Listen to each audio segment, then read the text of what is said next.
आज हम एक ऐसे स्टोरी के बारे में बात करने वाले हैं जिस स्टोरी को आप सुन करके देख करके काफी ज्यादा एक्साइटेड हो जाएंगे इस काम को करने के लिए।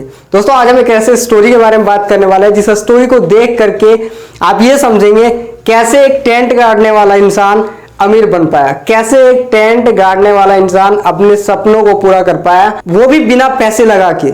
और ये आप भी कर सकते हैं अगर आपने इस स्टोरी को देख लिया या सुन लिया, तो आप इस स्टोरी से समझ पाएंगे कैसे आप अपने जीवन में आप भी ये सारा काम कर सकते हैं। और ये जो स्टोरी है वो स्टोरी है इंडिया के टॉप लीडर मॉल 91 के जगत सर। दोस्तों इस स्टोरी को आप जरूर सुने और इस स्टोरी को अपने लोगों तक शेयर करें ताकि वो भी इस स्टोरी को समझ सके और समझने के बाद वो काम कर सके।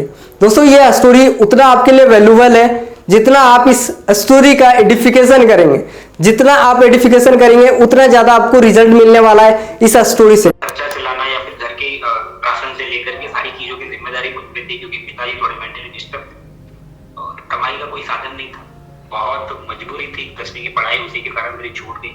मैं अच्छे से पढ़ाई नहीं कर पाया, एग्जाम भी दिया तो फेल हो गया। और पीछे की लाइफ में पढ़ाई के साथ साथ ही मैं नौकरी किया करता था। और नौकरी किया वो तो एक मजदूरी जैसे होती है। सबसे पहले मुझे पैसे कमाना सीखा मैंने तो टेंट गाड़ने का काम करता। जो आप सबके घर पे शादियां वादियां होती है तो टेंट आता है, टेंट गाड़ने का काम करता था। और जब मैं टेंट गाड़ा करता था उस टाइम इतना बड़ा रॉड लेकर के उसको खोद के गड्ढा तब गाड़ा जाता था। और करीब 80 रुपए दिहाड़ी मिलती, 80 रुपए प्रतिदिन का। और सबसे पहले तो 60 रुपए मिलते थे, फिर 80 हुआ, फिर बढ़ के 120 हुआ, फिर 200 हुआ, 250 हुआ और 300 हुआ। मतलब 3 साल लगातार मैंने टेंट में काम किया। इस टेंट के काम को करते हुए मैंने उसमें डेकोरेशन, लाइटिंग का काम होता है, फ्लावर डेकोरेशन का काम होता है, उसमें खाना बनाने का काम होता है। मैं मल्टीपल काम एक ही जगह पे जाकर के कर लिया करता था। और तब के टाइम में भी पैसे की चाहत और हार्डवर्क ने मुझे करीब 2000 रुपए उस टाइम में, करीब मैं आपको बता रहा हूँ सन 2009-8 की बात बता रहा हूँ, उस टाइम पे भी बढ़िया पैसा कमा लेता था। 2000 रुपए पर डे जो आज लोग मान लेते भी नहीं कमा सकते। तो मैं हार्डवर्क से उतना कमा लिया और मुझे कोई शर्म नहीं है कि मैंने क्या किया, पीछे क्या नहीं किया। मुझे होता क्या था कि शादियां खत्म होने के बाद बड़े बड़े बर्तन होते हैं जो कोई धोना नहीं चाहता, खाना बच जाता है तो उसको कोई फेंकना नहीं चाहता। मैं जिस बिरादरी में आता हूँ जहाँ पे वो चीजें बहुत गंदगी वाली चीजें कही जाती हैं, पर मैं वो भी काम किया करता था। और मुझे कोई शर्म नहीं कि मैंने वो काम किया, उसका मुझे पैसा मिलता और सबसे ज्यादा पैसा मिलता था। उसमें मेहनत कम थी, बस वो शर्म वाला काम था, इसलिए लोग उससे भागते थे। तो मैंने वो भी सिलेक्ट किया, मैंने वो भी किया। मेरी लाइफ आगे जो भी चली उसमें सबसे बड़ा रोल नेटवर्किंग का है, क्योंकि टेंट के टाइम पे ही मुझे बहुत सारे सेमिनार में टेंट लगाने का काम मिला, ऑडिटोरियम को फिक्स करने का काम मिला, ऑडिटोरियम सजाने का काम मिला। तो मैं बहुत सारी स्पीचेस सुन पा रहा था। मैं तमाम सेमिनार में फ्री में जो है एंट्री ले पाता था, वहाँ के लोगों को सुन पाता था। तो मुझे समझ में आता था कि यहाँ पे बहुत कुछ छिपा है, पर परिस्थितियां ऐसी थी कि मैं उसको ज्वाइन ही नहीं कर पाता था। मुश्किल से कुछ कंपनियों को ज्वाइन किया, फिर भी सीखने के लिए मैंने कमाया कुछ नहीं, पर सीखा बहुत कुछ। और मुझे किस्मत ने उस टाइम तो उसमें नहीं लिया, जुड़ तो गया, काम बहुत किया, पर कुछ खास हासिल नहीं हुआ। उसके बाद मैंने फिर से नौकरी का सोचा। उम्र इतनी कम थी, 16 साल की उम्र में मैं बाहर निकला। तो मैं कच्छ भुज पड़ता है, अदानी विलमार की एक फैक्ट्री है भुज में, तो मैं वहां भी गया। मैं जम्मू कश्मीर गया एक साइड बैटरी कंपनी में, जहाँ बैटरी गलाने का काम होता है, वो भी किया। रुई से धागा बनता है, वो सारा काम मैंने वहां पे भी किया। कपड़े तक का काम किया। मैं गुजरात गया, महाराष्ट्र गया, सिक्किम गया, केरल चला गया काम के सिलसिले में। और उम्र छोटी थी जिसकी वजह से मुझे या तो सैलरी मिलती थी काम करने पे, खाना मिल जाए वही बहुत है। कभी कभी तो मुझे जम्मू कश्मीर या फिर केरला से बिना टिकट और बिना खाना भी घर पे आना पड़ता था, क्योंकि लोग ले जाते थे और पैसा नहीं देते। मैं बहुत स्ट्रगल करके उन चीजों से निकला और लास्ट में करीब सन 2009-10 में नेटवर्क मार्केटिंग को मैंने सीरियसली ले लिया थोड़ा, और टाइम दिया इस बिजनेस को। मैंने देखा कि यहाँ पे लोग कमा रहे हैं तो पैसे कमा रहे हैं, यहाँ पे लोगों को पैसा आ रहा है तो कैसे आ रहा है, और मुझ में ऐसा क्या नहीं है जो उनमें है कि उनको आ रहा है मुझे नहीं आ रहा है। मैं भी तो मेहनत करता हूँ, मैं भी तो कमाता हूँ, फिर मेरे में क्या प्रॉब्लम है। मैंने ढूंढना शुरू किया, कुछ लोगों से पूछना शुरू किया। लोग बताते नहीं थे, मजाक मजाक में भगा देते, लेकिन पीछा किया, पीछा कर करके लोगों से सीखा।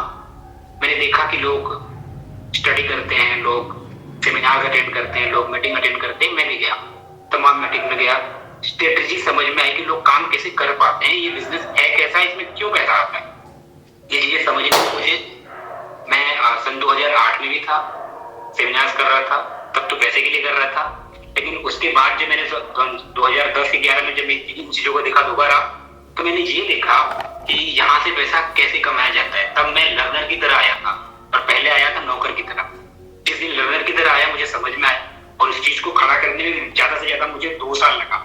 मैंने सन 2011 में एमवे को स्टेबल करके वहां पे करीब 14,000 लोगों की टीम खड़ी की थी एमवे में। और तब भी 2012-13 की बात है कि उस टाइम एमवे में इतना टीम खड़ा करना मुश्किल था। मेरे अपलाइन भी करते थे, सोचते नहीं होगा, बस चैलेंज हो गया और काम कर दिया मैंने।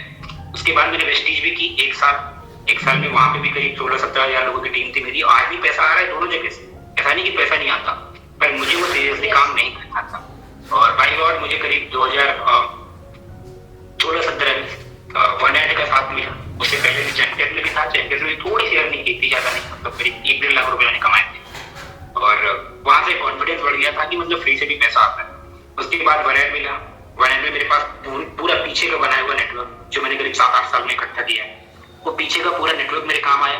मैं उन सभी को कॉन्टेक्ट किया कि वो लिस्ट, एमएलए में पहले लोग बोलते थे लिस्ट बनाओ, तो वो लिस्ट मेरे लिए काम आया। मुझे सब कॉन्टेक्ट नंबर पे सबसे मेरी बातचीत होती थी, तो सबसे कॉन्टेक्ट कर लिया और जो लोग मेरे साथ आए उनके साथ काम किया। तमाम लोग नए लोग लेके आए और वो छोड़ के चले गए। उनके नए लोग आज भी मेरे साथ काम कर रहे हैं और उनका कोई अता पता नहीं। तो ऐसा है कि नए आए तो पुराने चले गए। और उसके बाद का सिलसिला ये है कि वन एंड मिला, वन एंड के बाद ऑनलाइन भी बनी। तो मैंने हर जगह पे सक्सेस ही पाई है, लेकिन पीछे का सफर बहुत दर्द भरा, समझ लीजिए कांटों पे चल के आया। तो कभी पीछे मुड़ के ये नहीं देखा कि मैंने कोई गलत काम किया है। मैंने एक ही बार देखी और एक ही बार सीखी अपनी पूरी जिंदगी में कि संघर्ष अगर आप करते हैं और आपके पीछे जिम्मेदारी है कि अगर आप अपने परिवार की जिम्मेदारी लेते हैं, आपके अलावा कोई और नहीं करेगा, आपका ही काम है, तो उस काम को आप बखूबी करते हैं। हंस के कीजिए या रो के कीजिए, उसको करना ही पड़ता है।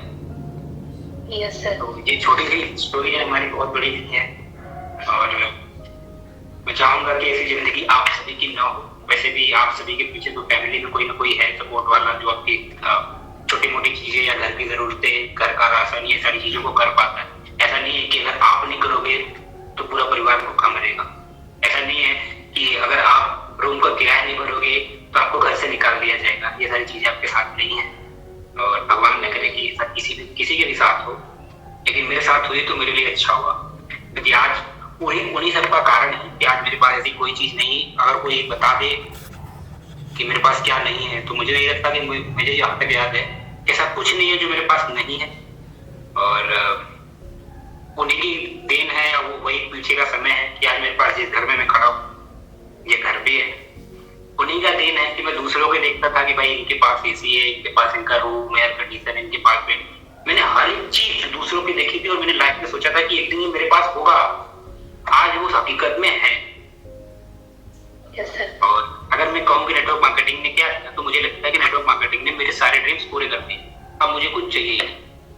अब एक ही चीज चाहिए, आप जैसे जो लोग हैं जो नेटवर्क मार्केटिंग में कुछ करना चाहते हैं, कुछ बनना चाहते हैं, कुछ अचीव करना चाहते हैं और लाइफ में ये छोटे मोटे लफड़ों से निकलना चाहते हैं, उनको मैं प्रेरित कर सकूं, उनको आगे बढ़ा सकूं, उनको वो चीजें सिखा सकूं जो मैंने जिंदगी से सीखा है। मैं नई बातें नहीं बताता नेटवर्क को, मैंने प्रैक्टिकली जो चीजें फेस कर ली पीछे वही बता देता हूँ, क्योंकि ये चीजें फैक्ट है और ये काम करती हैं और किताबी ज्ञान ज्यादातर गलत भी हो जाते हैं। दोस्तों सबसे पहले शुक्रिया करते हैं कि जगत सर ने यह स्टोरी को बताया हम लोगों के साथ शेयर किया, ताकि यह स्टोरी और भी लोग सुन पाए, समझ पाए। और अगर आप यह स्टोरी देख रहे हैं तो उम्मीद करते हैं यह स्टोरी को सुन करके, समझ करके आप एक्साइटेड हो गए होंगे काम को करने के लिए। और कोई भी काम छोटा नहीं होता दोस्तों।